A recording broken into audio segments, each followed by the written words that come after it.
رابطه کارگر و کارفرما، رابطه‌ای بسیار شیرین اما در عین حال بسیار خطرناک.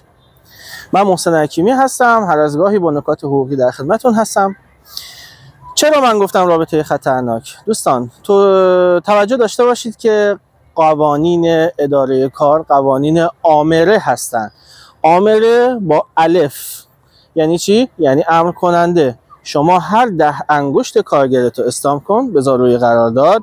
اگر توافقی کرده باشید برخلاف قوانین آمره اداره کار، این قوانین این توافق‌ها حتی جایی علیه شما استفاده خواهد شد.